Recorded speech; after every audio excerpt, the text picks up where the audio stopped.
It's always a good day when I get to make something with pork belly. And what we're going to be using this pork belly with today is something interesting. We're going to be making a pork belly Cubano sandwich. Now, a Cubano sandwich normally has roasted pork in it.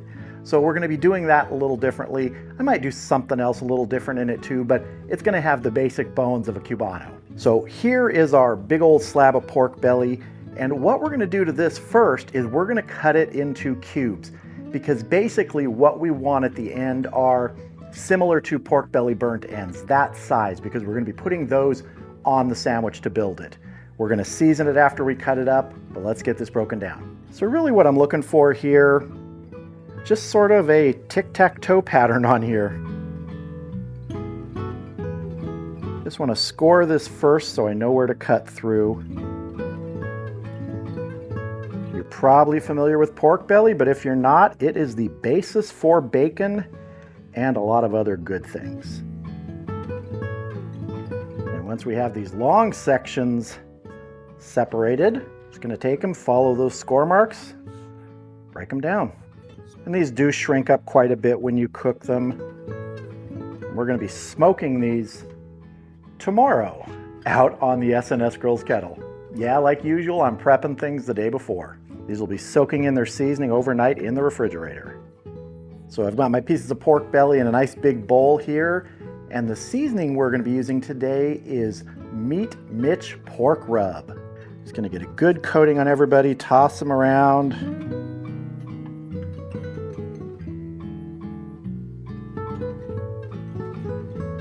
All right, let's get these on a rack, on a tray, so they can go in the refrigerator overnight.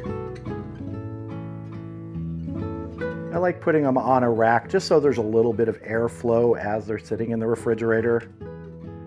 There will be some juice sometimes that comes off, but that's okay. As they sweat, that juice could just drip down below. Don't make me get a second tray out. I'm not worried about them touching a little bit. I just want everybody to fit on this rack here. All right, I'm gonna get this in the refrigerator, and tomorrow I will see you out at the S&S Grills kettle. All right, our pork belly pieces have been soaking in that seasoning overnight. It's just about time to get them on the grill here, but first I need to get this lit, and I get a lot of questions about how I light the slow and sear, and I have the slow and sear in the S&S Grills kettle today. So I'm going to show you what I use is a small pile of charcoal in one end. I pile all the rest on the other side, and then I just use my Sear Pro torch to light the small pile. Once it's going, push all the other charcoal so it's in contact with it and let it get going. I also get questions about when I add water. I add it right at the beginning. It's in there now. It'll heat up as this heats up.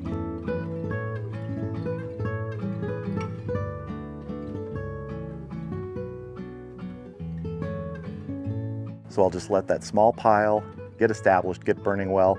Then I'll push the pile of charcoal onto it, let that get going, and we'll be ready.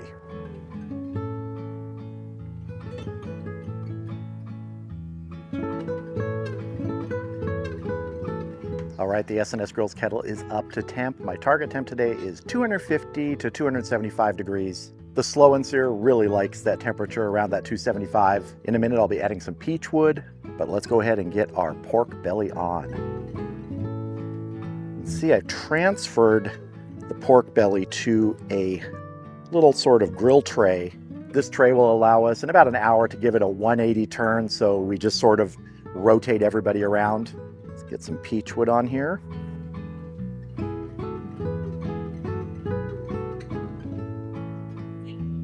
And we lost a piece right here. Get back on there. You might also notice that I arranged each individual pork belly piece so that the fattier side is facing down, or at least I tried to. I think I missed one right here. Want that top meatier side to get a lot of that smoke at first. So let's go ahead and get this closed up and get smoking. I'll see you back here in about an hour. All right, we're at the 1 hour mark. Let's check this pork belly. We're gonna rotate it and we'll see if we need to spritz it. Man, that is looking good. Let's go ahead and rotate this here. And I do want to give this a little spritz here. Just plain water today.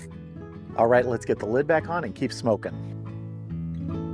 We'll check this again in another hour. All right, we are at the 2-hour mark. Let's check the pork belly, but I'm pretty sure about this time, depending on the look and how tender it's feeling, that we're gonna go ahead, get these into a foil pan, sauce them, cover them back up, and let them go back on there to really tenderize some more.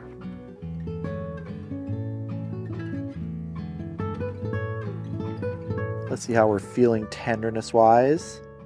That's feeling pretty good.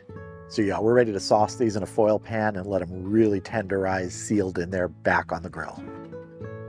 Just start filling our foil pan here. And I'm not worried if they're gonna be stacked. We're gonna fit everybody. It's gonna be a full house here today. I wanna get a little bit of water in here. This is just plain water, maybe half a cup.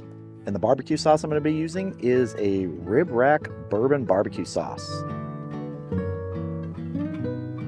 Get a nice amount in here. Just move everybody around. Get a good coating on everybody.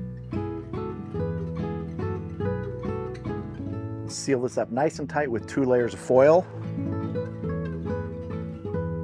Let's get this back on the grill, and we're gonna let this go for about an hour, and then we'll check it. So I'll see you back here in an hour when we give this a check. All right, we've been going for an hour wrapped in foil in the foil pans. Let's check these and see how they're doing.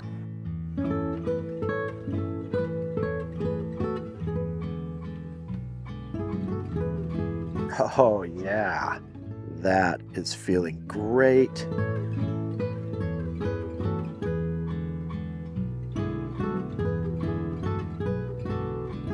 I'm happy with those right now, but what I want to do is I want to transfer these back onto the grate here so they can finish up and let that sauce sort of set.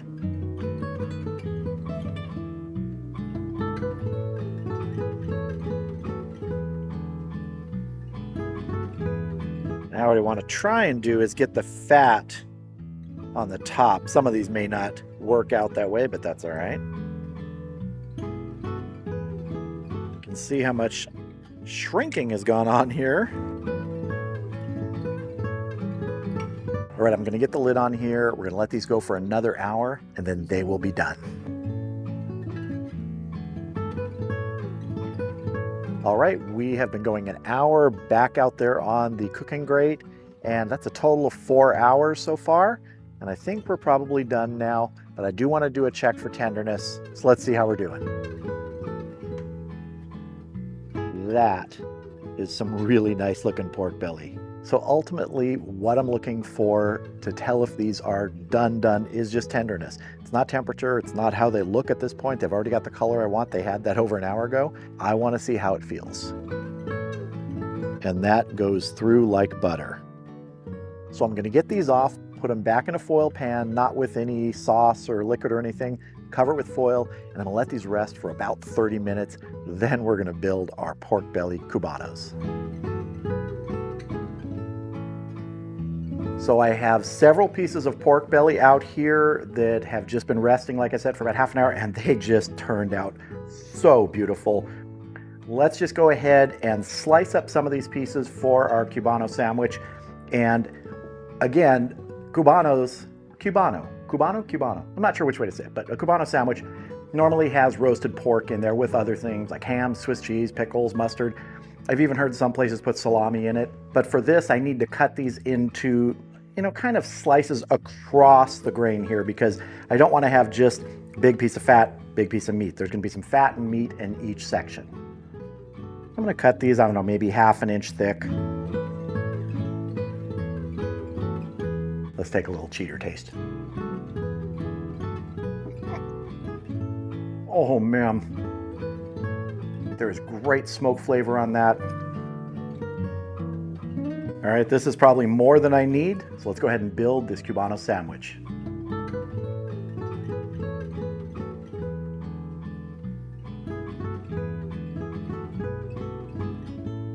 Now, as you saw, I just toasted up a telera roll. I didn't have access to sort of the Cuban bread normally is used in this, but this is a really good substitute. Toasted up the inside of it, and we're gonna be toasting the outside, griddling up inside. I find it's easier to use the griddle on my stove top rather than outside. I could use the big griddle and that'd be fine, but I didn't want to have to clean another grill. But on the grill over the fire, say using cast iron, it can get pretty hot, and I want some more control so it doesn't burn. First thing I want to do is get some yellow mustard on here. Then we're going to go with some nicely thin sliced ham. Now some of our pork belly. Get some of these crusty pieces in there. Actually, let's do this. We're going to put some of these pieces on the bottom so we have a nice thick sandwich here. Do some reconfiguring because we want to pile this on. I got some Swiss cheese, a couple thinly sliced pieces, some pickles, nice big fresh dill slices, some mustard on our top bun, which is also toasted. Let's go ahead and top this.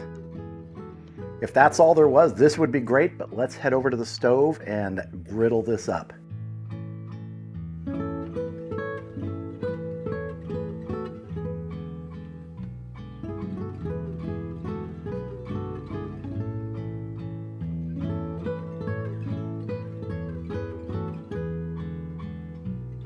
All right, here it is, a nice toasty, listen to this, Cubano sandwich. Again, not traditional, but this is making it my way with some of the things that I wanted to use, especially that pork belly substitute for the roasted pork. I'm gonna cut this in half before I dive in.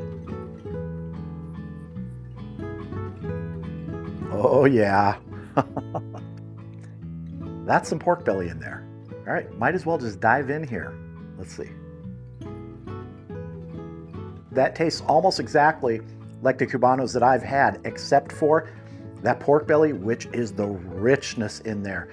It's really hard to beat the kind of over-the-top richness and flavor for pork using pork belly. I wouldn't recommend eating it every day, but on occasion, it is darn good, and in this, it's fantastic.